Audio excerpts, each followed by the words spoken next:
Imagine the scene at the very start of the process. It is early morning in a rural area where sugarcane fields stretch far into the distance. The air carries a mixture of freshness and the faint sweetness of ripe crops. Workers are already active, moving through the fields with clear purpose. This is where the entire journey of jaggery begins, not in machines, but in the soil, in the crop itself. The sugarcane stands tall, thick, and fibrous. Each stalk holds within it the raw juice that will eventually become jaggery.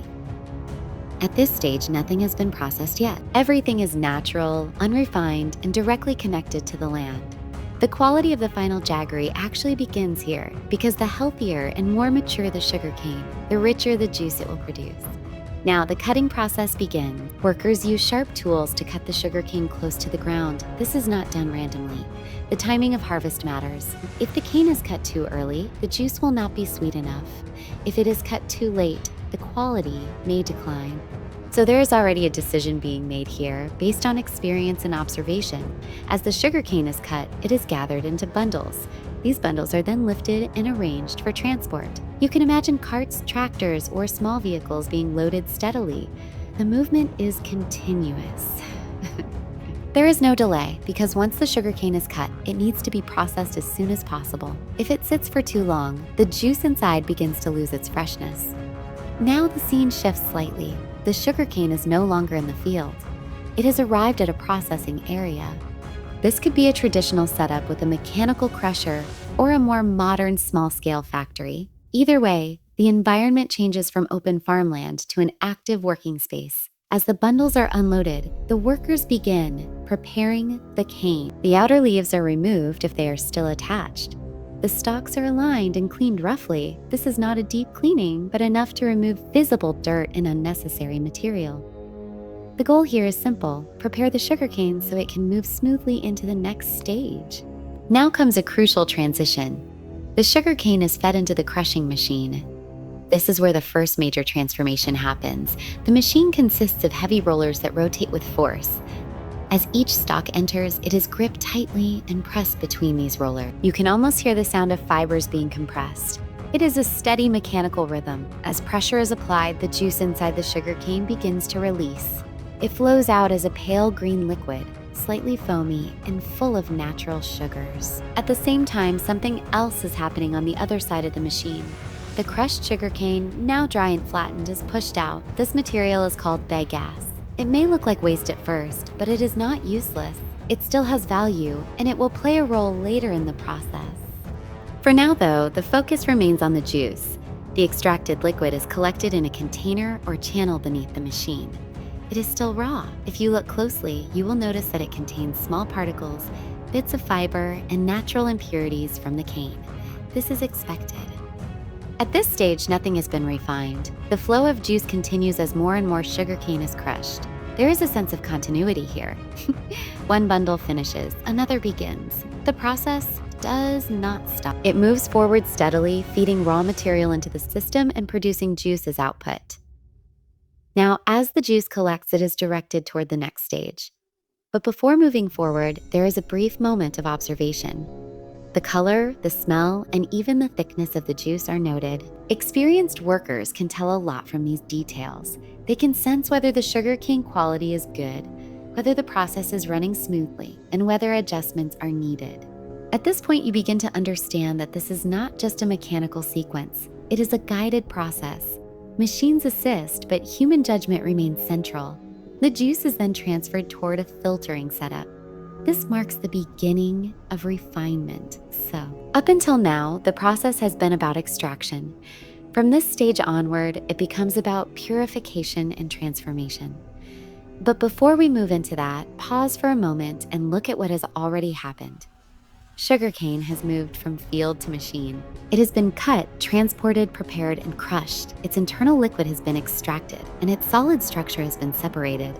This is the first phase of conversion. The raw material has changed form, but it is not yet the final product. It is only the beginning. Up until now, everything has been about extraction, about taking what is inside the sugarcane and bringing it out into the open. But from this point onward, the process becomes more controlled, more deliberate. Now the focus shifts from simply collecting the juice to refining it, understanding it, and preparing it for transformation. As the juice flows out of the crusher, it does not go directly into boiling. That would be too sudden, too uncontrolled. Instead, it is guided through a channel or poured into a holding container. This is where the first level of attention begins. The juice, though valuable, is still raw. If you observe it closely, you can see tiny particles floating within it. These may include fragments of fiber, dust from the field, and other natural impurities that came along during crushing. So the next step begins quietly but importantly. The juice is passed through a filtering system. In simpler setups, this may be a layered cloth stretched across a frame. In slightly more developed setups, it could be a mesh or sieve. Regardless of the exact tool, the purpose remains the same. The liquid is poured through, and as it passes, unwanted particles are held back. You can imagine the flow slowing slightly as it meets resistance from the filter. The clearer juice passes through while the thicker, unwanted materials remain behind. Workers may gently stir or adjust the filter to keep the flow consistent.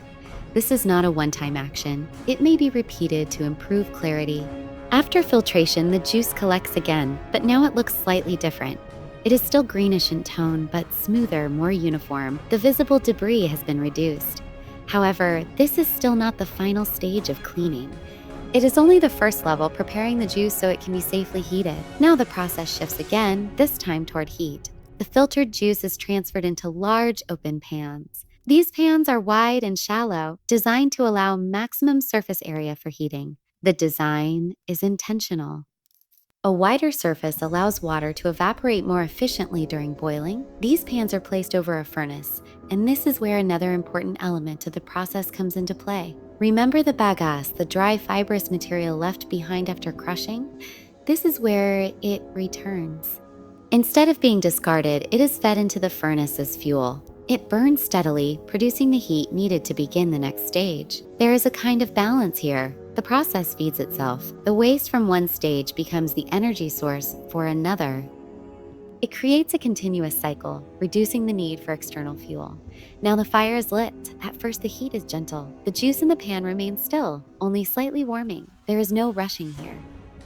Heating too quickly could disturb the balance. So the temperature rises gradually. As time passes, small changes begin to appear. The surface of the juice starts to show slight movement. Tiny bubbles form at the edges of the pan. This is the early sign that the liquid is approaching its boiling point. The workers observe closely. They do not leave this stage unattended. The heat must be controlled. Too low and the process slows down unnecessarily. Too high and the juice may burn or lose its natural properties. Gradually, the bubbling becomes more noticeable. The entire surface of the liquid begins to move. This is the transition from heating to boiling. The juice is no longer just warming. It is now actively reacting to heat. And with this change, something else begins to happen. A layer starts forming on the surface. It appears as a light foam, slightly different in color from the liquid below. This foam contains impurities that were not removed during the earlier filtration. This is where continuous action begins. Workers take flat tools, often wide ladles, and begin to skim the surface. They gently remove the foam and set it aside. This action is repeated again and again. As long as boiling continues, new foam forms and it must be removed. This step is critical. It is not optional. If the foam is left in place, it will mix back into the liquid and affect the purity and taste of the final product. So the process of skimming becomes constant, almost rhythmic, matching the pace of boiling. At the same time, the heat continues to do its work beneath the surface set. Budgeted. Water within the juice begins to evaporate. This is a slow but steady reduction. The volume of the liquid gradually decreases. Even though it may not be immediately obvious, the color also begins to shift. What started as a pale green liquid slowly deepens. It takes on a slightly warmer tone. This change is subtle at first, but it signals that transformation has begun. If you stand near the pan at this stage, you would notice not just the visual changes, but also the smell. The aroma becomes richer, moving from fresh plant-like notes towards something sweeter, more concentrated. The boiling continues, and with each passing moment, the juice moves further away from its original state. It is no longer just extracted liquid, it is becoming something new. But the process is still in its early phase. The liquid is not yet thick. It is still relatively fluid, still in transition. The key at this stage is consistency. The heat must be maintained, the foam must be removed, and the liquid must be allowed to reduce at its own pace. There is no shortcut here.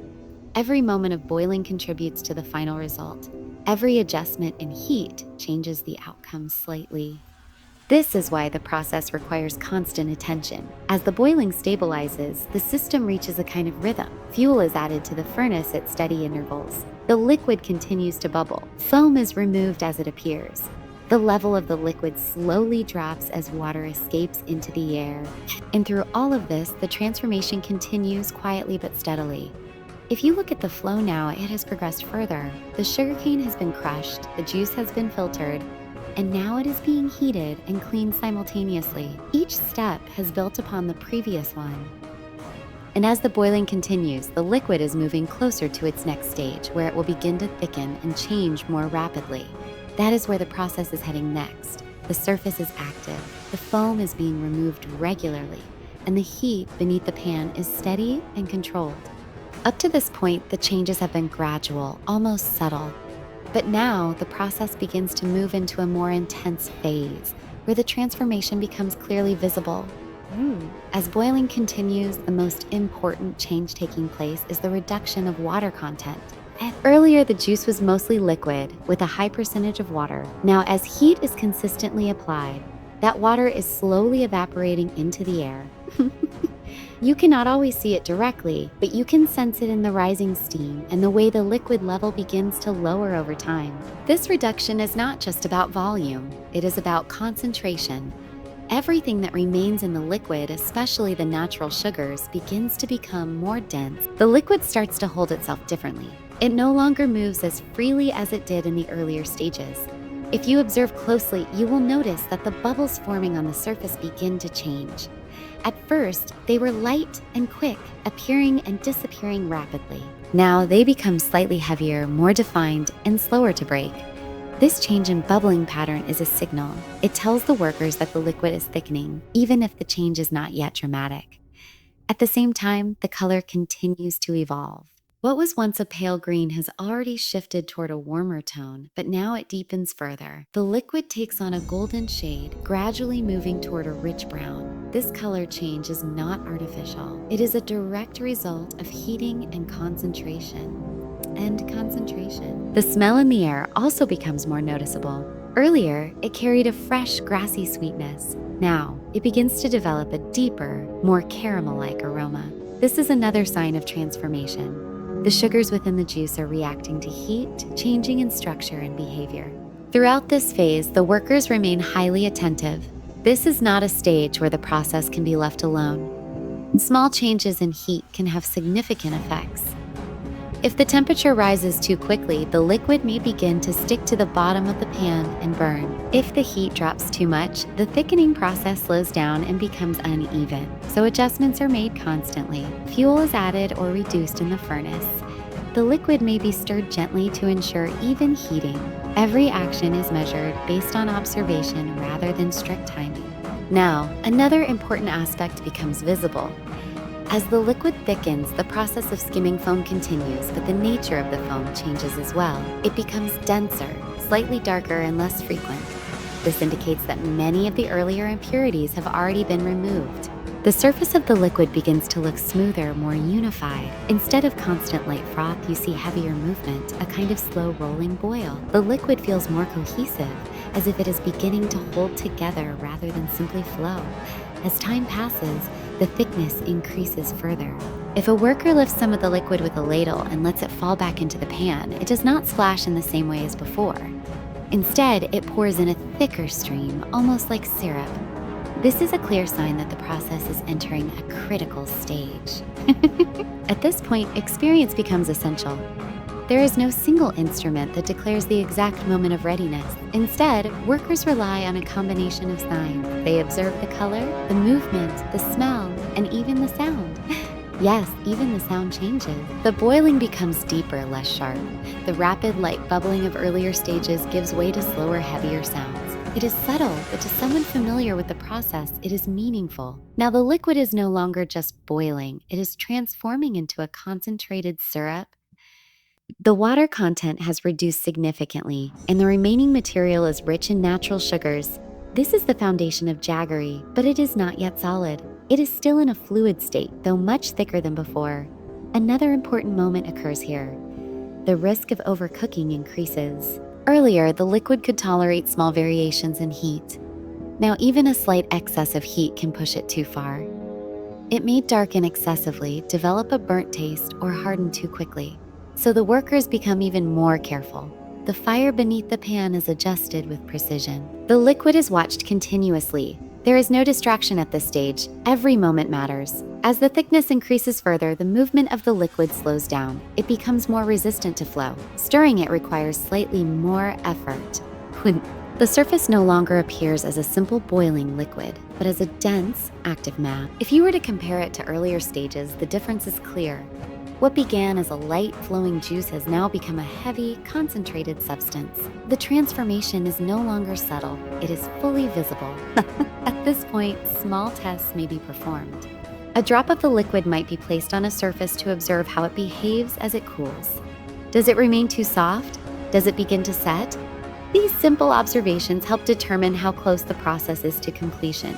The color is now a rich brown. The aroma is strong and sweet, with a depth that was not present before. The texture, even while still hot, suggests that solidification is approaching. And yet, the process is not finished. This is a transition stage, a moment where everything is approaching readiness, but not quite there yet. The liquid must reach the exact right consistency before it can be removed from heat. Too early and it will not set properly. Too late and it may become too hard or lose quality. So the boiling continues, carefully, steadily, with constant observation. If you look at the full flow now, the process has moved significantly forward. From raw sugarcane to extracted juice, from filtered liquid to boiling mixture, and now to a thick concentrated syrup. Each stage has brought the material closer to its final form. The color has deepened into a strong brown, the aroma has become intense and sweet, and the texture is no longer fluid like water, but dense and resistant. This is the stage where everything becomes highly sensitive. The process is now approaching its most critical moment. At this stage, the difference between a perfect batch of jaggery and a poor one can come down to just a few minutes or even seconds. Earlier, the process allowed for some flexibility. Now there is almost none. The workers know that the liquid has reached a near final state, but a near is not enough. It must reach the exact point of readiness. The heat continues beneath the pan, but it is no longer applied in the same way as before. Instead of maintaining strong continuous heat, the intensity is carefully adjusted. The fire may be reduced slightly, not stopped completely, but controlled so that the thick liquid does not burn at the bottom. Now the workers begin to rely heavily on observation and experience. They watch how the liquid moves when stirred. It no longer flows freely. It folds into itself, almost like a thick paste. When lifted with a ladle, it stretches slightly before falling back, rather than pouring instantly. One of the key signs at this stage is how the liquid behaves when a small amount is separated. A worker may take a drop and place it on a flat surface or between fingers. As it cools for a few seconds, it begins to show its true nature. If it remains too soft and sticky, it means more boiling is needed.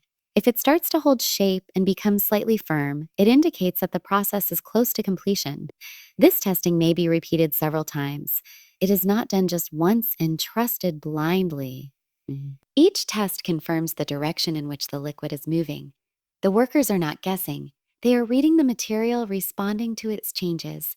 Meanwhile, the sound of the boiling has changed again. It is no longer active in the same way. The bubbling is slower, deeper, almost heavy. The liquid surface rises and falls in thick waves rather than quick bursts.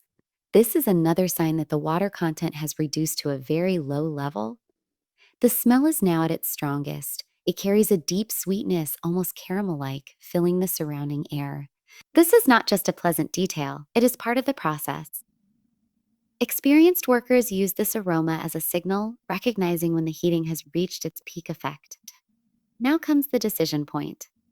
The workers must choose the exact moment to remove the pan from heat. This decision is not based on a clock. It is based on all the signs combined: the thickness, the color, the smell, the sound, and the test results. If the liquid is removed too early, it will not solidify properly. It may remain soft, sticky, or unstable. If it is left on heat for too long, it may harden too much, become overly dark, or develop a burnt taste. So the timing must be exact. At the chosen moment, the heat source is reduced or removed. The pan is carefully lifted or shifted away from the furnace. This is not done abruptly. The thick liquid inside is heavy and extremely hot, so the movement must be controlled and steady. Now the process enters a new phase. The boiling has stopped, but the material is still active. It holds a large amount of heat within it, and its transformation is not yet complete. As soon as the pan is removed from heat, the liquid is often stirred. This stirring serves multiple purposes. It helps release trapped heat more evenly, prevents uneven settling, and begins the process of preparing the mixture for shaping. You may notice that the texture continues to change even after removal from heat. The liquid becomes slightly thicker as it cools, but it is still fluid enough to be poured. This is a narrow window. If the mixture is allowed to cool too much before pouring, it may begin to harden inside the pan, making it difficult to handle, so the next step must follow without delay. The thick syrup is now ready to be transferred. Workers begin to pour it into molds or onto prepared surfaces. The flow is slow and controlled. Unlike earlier stages, the liquid does not spread quickly. It moves in heavy streams, settling into shape as it lands. At this moment, you can see the transformation very clearly. What was once a boiling liquid is now becoming a formed substance. It no longer behaves like a fluid in the same way. It begins to hold its position. The molds may be simple or structured, depending on the setup. Some are shallow trays, while others are shaped containers that give the jaggery a specific form. Regardless of the type, the purpose is the same: to guide the final shape as the material cools and solidifies. As the pouring continues, each mold fills gradually. The surface of the material appears smooth at first, but small changes begin almost immediately. The edges start to settle, the surface begins to lose its shine, and the cooling process begins from the outside inward. Now the heat that was once driving the transformation becomes something that must be released.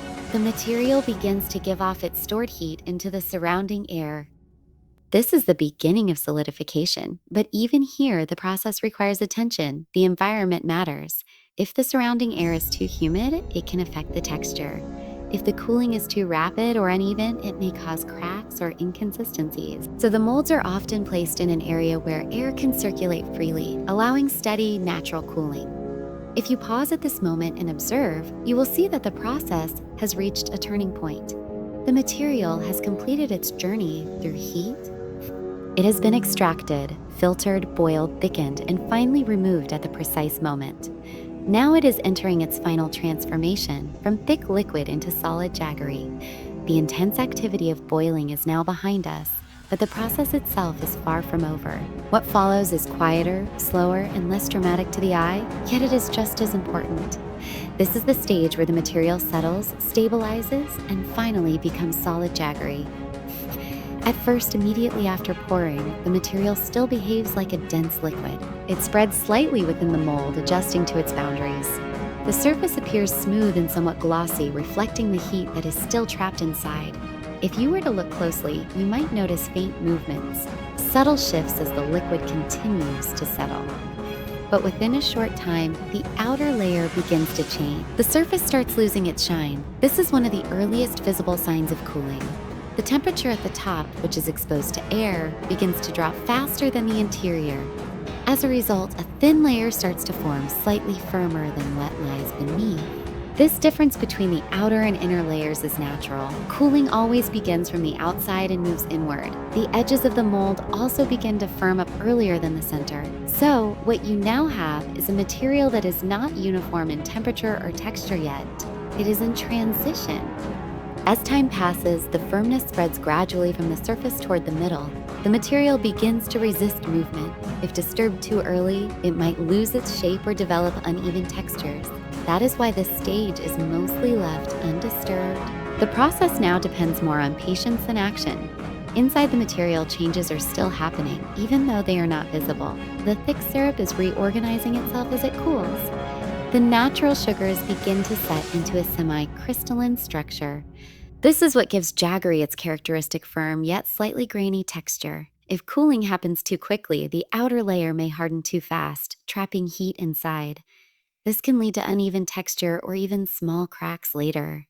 If cooling is too slow in a humid environment, excess moisture from the air may be absorbed, making the jaggery softer than desired. So while it may appear that nothing is being done, the conditions around the molds are carefully considered. The air needs to circulate. The environment should be dry.